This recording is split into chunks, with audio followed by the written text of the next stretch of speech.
El sábado 24 de julio de 1915, unos 4.500 habitantes de Battle Creek vinieron al tabernáculo de Dime, que ocupaba este sitio, para pronunciar las últimas palabras de despedida a una ancianita.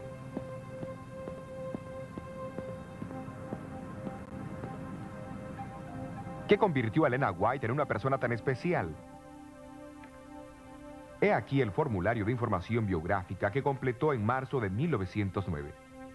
En ese entonces tenía 81 años de edad y se describió a sí misma como teniendo 5 pies y 2 pulgadas o 158 centímetros de altura, 140 libras o 63 kilos y medio de peso, con tez más bien oscura, cabello gris y ojos grises. Registra su lugar de nacimiento en Gorham, Maine, el 26 de noviembre de 1827, y la fecha de conversión como más o menos en marzo de 1840. A fines de agosto de 1846, a los 18 años, se casó con Jaime White. Más tarde tuvieron 4 hijos. Enrique Nicolás, en agosto de 1847, Jaime Edson, 2 años más tarde, Guillermo Clarence, en agosto de 1854, y Juan Heriberto, en septiembre de 1860. Aunque esta información es interesante, no nos da ninguna idea de cómo se relacionaba con otros o de cómo enfrentaba las frustraciones y las decepciones de su vida. ¿Será que como mensajera de Dios tuvo que soportar aflicción y enfermedad o batallar con su apetito como la mayoría de nosotros?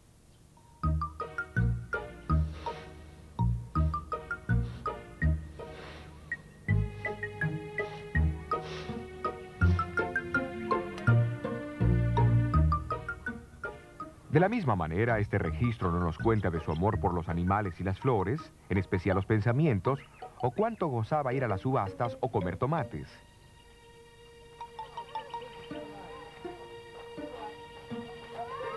No nos cuenta de los incontables días que pasaba cuidando niños de otras personas, o de las joviales visitas que hacía a sus vecinos con productos de su huerta y sus prácticos consejos para los enfermos. En verdad, esta información nos cuenta muy poco sobre Elena como esposa y madre. Si hubieras vivido en Thompson, Battle Creek, Santa Elena o en Cornwall, Australia, y la hubieras conocido como una vecina o amiga, ¿cómo te hubiera impresionado? Thompson, en el estado de Maine, Estados Unidos, es un pueblo que está a unos 45 minutos de viaje en auto al noroeste de Gorham, donde Elena White nació. Aquí se encuentra la casa que una vez perteneció a Stockbridge Holland, un próspero ingeniero y un destacado adventista del séptimo día.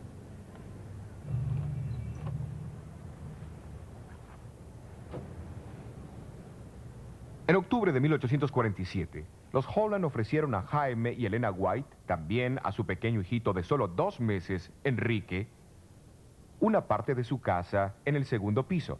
Con muebles prestados, comenzaron su vida de hogar.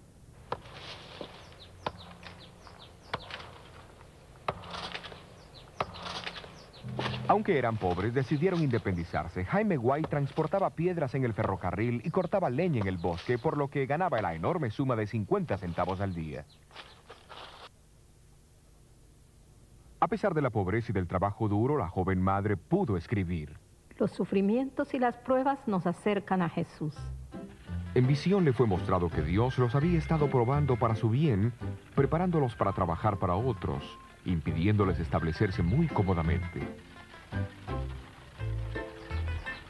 Convencido de su deber de trabajar por la salvación de otros y sabiendo los rigores de los viajes de los 1840, los White se vieron forzados a tomar una decisión difícil. Elena escribió: sola ante el Señor, con el sentimiento más doloroso y muchas lágrimas, hice el sacrificio y di mi único hijo a otros para que tuviese el cuidado y el cariño de una madre.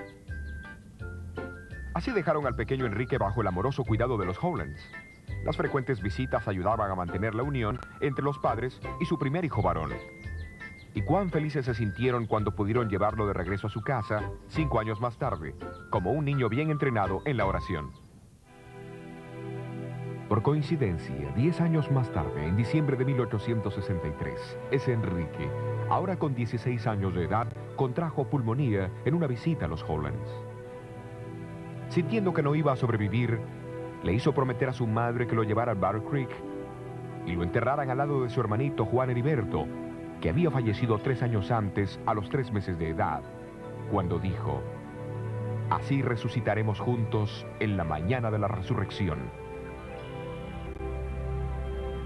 Cuando nuestro noble Enrique falleció y nuestro dulce cantante fue llevado a la tumba, su canto juvenil se apagó y nuestra casa quedó desolada. Pero Dios nos confortó en nuestras aflicciones y con fe y valor seguimos adelante, con la firme esperanza de encontrarnos con los niños que nos fueron arrebatados por la muerte en aquel mundo donde la enfermedad y la muerte no serán más. En 1856, los White se mudaron a esta casita de 2 pisos en la calle Wood, Battle Creek. Fue la primera casa de su propiedad. El edificio original tenía 6 cuartos, antes que se le añadiesen 2 cuartos más.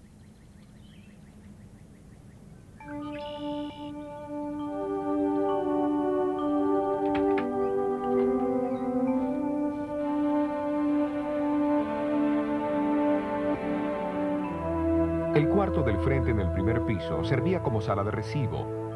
Hoy es un museo, pero entonces servía como un lugar para el culto matutino y vespertino de la familia.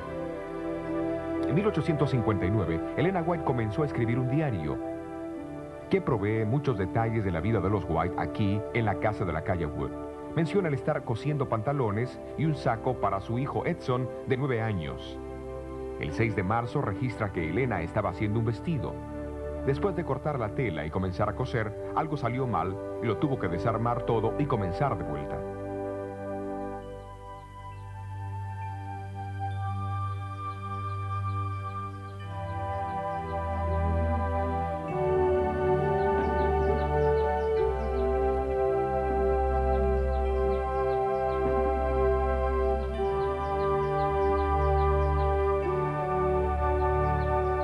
Elena White era una jardinera entusiasta.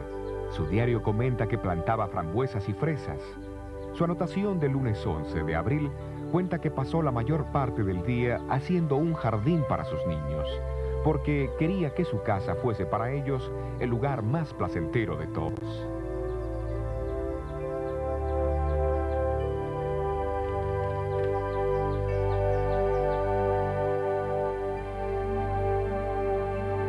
El hogar de los White estaba siempre abierto a las visitas y a veces a la familia le parecía que operaba un hotel gratis. Una anotación del diario en junio menciona 35 personas comiendo a la mesa. Al día siguiente, Elena escribió una corta frase: todos estábamos muy cansados.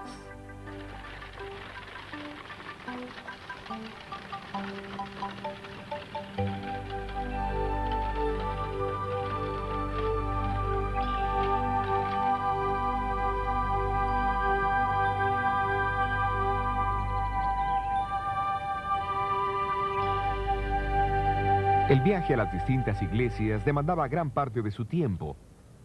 Durante los viajes largos, Elena no se olvidaba de sus niños y se mantenía en contacto con ellos por medio de frecuentes cartas.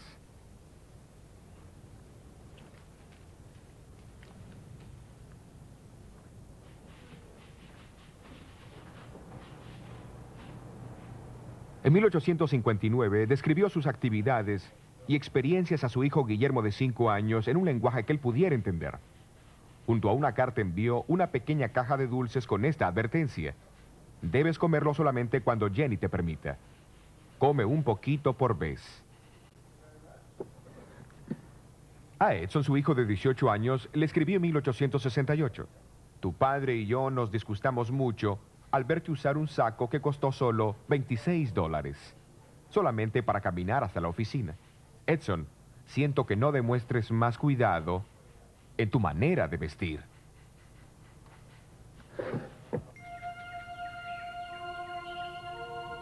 Cuando no viajaba cada mañana, dedicaba algunas horas para escribir. A la tarde se dedicaba a coser, remendar, tejer o hacer viajes ocasionales de compras al pueblo o visitar a los vecinos enfermos. Después de recibir la visión concerniente a la salud en 1863, los White regresaron a su casa, determinados a poner en práctica lo que ella había visto. Poco imaginó ella cuán dura sería la lucha con el apetito.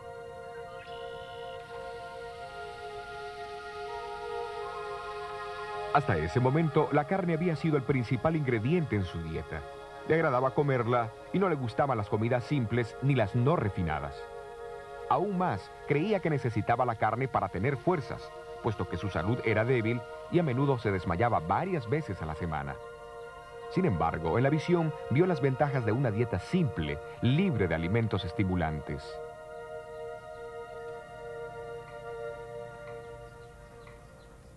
Así que instruyó a su cocinero que no preparara más carne.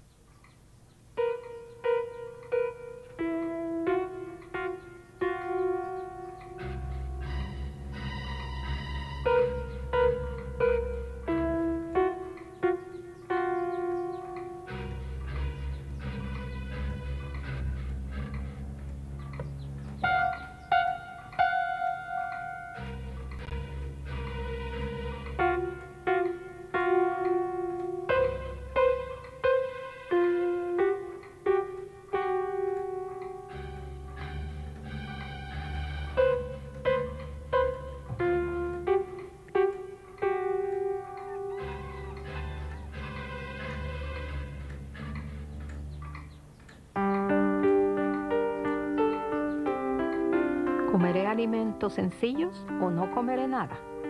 Estómago, tendrás que esperar hasta que comas pan.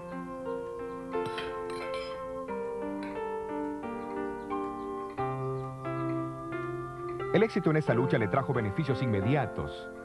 No pasó mucho tiempo antes que pudiese gozar de alimentos simples y saludables.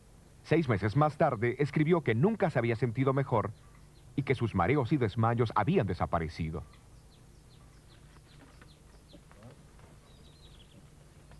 En 1867, los White se mudaron a Greenville, al norte de Michigan. Por 2 años, Jaime había padecido de tensión, mucho trabajo y los efectos de una embolia cerebral. Su enfermedad impulsó a su propia esposa a tomar algunas extrañas medidas para tratar de ayudarlo a recuperar su salud.